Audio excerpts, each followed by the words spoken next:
मैं जयपाल सिंह स्वागत करता हूं आप सभी का आपके अपने YouTube चैनल पर। 2 दिन पहले रीट के मेन एग्जाम का सिलेबस जारी हुआ और जारी होते मैंने टेलीग्राम पर डाल दिया। आपने भी सिलेबस जो है वो अच्छे से देख लिया होगा, क्या कौन से सब्जेक्ट आने वाले हैं, किस प्रकार से क्या कुछ रहने वाला है, वो सारा सीनरी आपने देख लिया।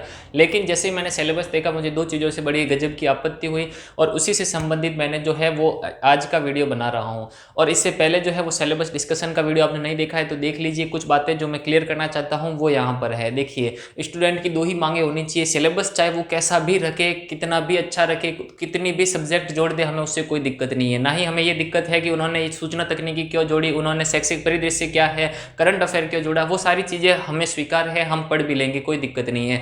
प्रॉब्लम कहाँ पे है? तो प्रॉब्लम है इन्होंने जो है वो सिलेबस जारी तो कर दिया लेकिन डिटेल सिलेबस जारी नहीं किया है। डिटेल सिलेबस कैसे जारी नहीं किया है? उन्होंने एक लाइन के अंदर लिख लिया शिक्षा मनोविज्ञान। अब शिक्षा मनोविज्ञान के अंदर कौन कौन से टॉपिक आने वाले हैं, कौन कौन से नहीं आने वाले हैं, उन्होंने लिख दिया राजस्थान जी के। अब आपको पता है कि राजस्थान जी के आरएस वाले भी पढ़ रहे हैं, रीट वाले भी पढ़ रहे हैं, यूपीएससी वाले भी पढ़ रहे हैं, लेकिन फर्क कहाँ पर है? कौन कौन से टॉपिक आएंगे, क्या कुछ रहने वाला है, वो चीज़ें इन्होंने नहीं लिखा है। आपने देखा होगा कि जो वीडियो का एग्जाम है ग्राम विकास अधिकारी, उसके अंदर इन्होंने लिखा था कि सामान्य गणित। क्या लिखा था?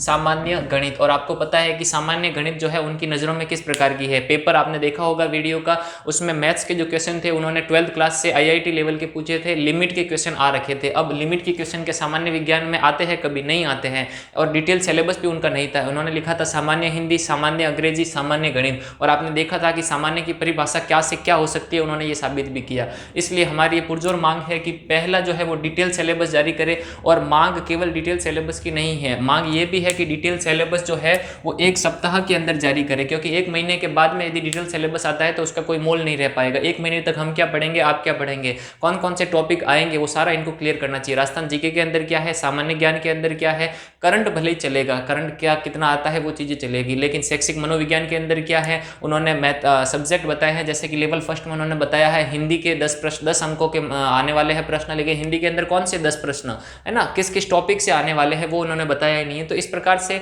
ये जो सिलेबस है वो आंख बंद करके बनाया गया है, रिलीज किया गया है। डिटेल सिलेबस 1 सप्ताह के अंदर हमको चाहिए।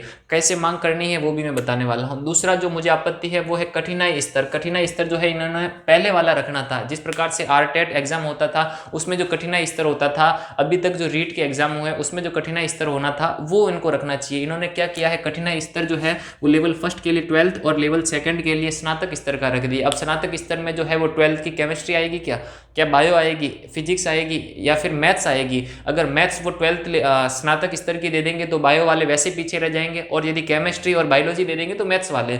और यदि जीके की बात करूं मैं तो जीके में जो है वो 12th और स्नातक लेवल का, ग्रेजुएशन लेवल का एग्जाम आरएस का होता है। आपको सीधे के सीधे जीके के अंदर क्वेश्चन आरएस लेवल के देखने को मिल जाएंगे।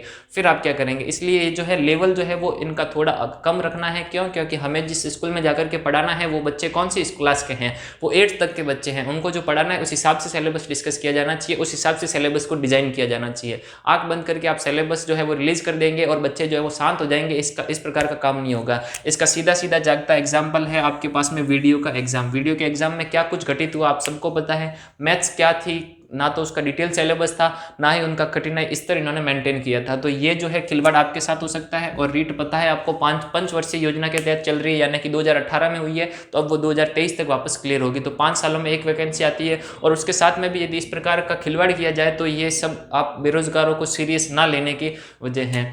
तीसरा, आपको मांग कहाँ पर करनी है? तो ट्विटर पर मांग करनी है। ये दोनों मांगे रहेगी। इसके अलावा यदि आपकी कोई मांग है तो पॉइंट वाइज वो रखिए। जैसे लेवल फर्स्ट के अंदर संस्कृत रखनी है, आपको नहीं रखनी है, वो चीज़ें आप अपनी मांग रखिए।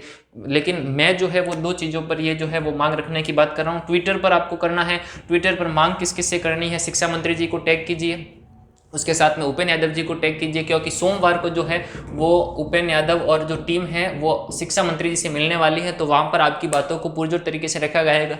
आज ही ट्वीट आपको करना है और सारी जो प्रॉब्लम है वो पॉइंट वाइज बतानी है कि आपको किस किस से दिक्कत है, क्या कठिनाई स्तर कम करना है, क्या क्या डिटेल सिलेबस है, कब तक जारी होना चाहिए। ये सारी बातें आप जो है वहाँ पर ट्विटर पर उपेंद्र यादव एवं शिक्षा मंत्री जी को टैग करके बताएंगे। कुछ चीज़ें इंपॉर्टेंट थी वो मैं बता दी यहाँ पर। 300 मार्क्स का आपका पेपर होगा, 150 मिनट में 150 प्रश्न करने होंगे, यानी स्पीड एंड एक्यूरेसी आपकी मेंटेन रखनी होगी, और तीसरा नेगेटिव मार्किंग 1/3 होगी। ये तो चलेगा है ना, इससे क्या होगा कि कट ऑफ जो है वो कम हो जाएगी और कंट्रोल होने का चांस यहाँ से बनेगा नेगेटिव मार्किंग की वजह से। तो ये जो है वो वीडियो आपको शेयर करना है, इतना शेयर, और आप शेयर नहीं करो, सब्सक्राइब नहीं करो, लाइक नहीं करो चलेगा, लेकिन जो है ये ट्विटर पर मांग जरूर रखना, क्योंकि ये आपके भविष्य के साथ खिलवाड़ हो सकती है। मिलते हैं नेक्स्ट वीडियो में।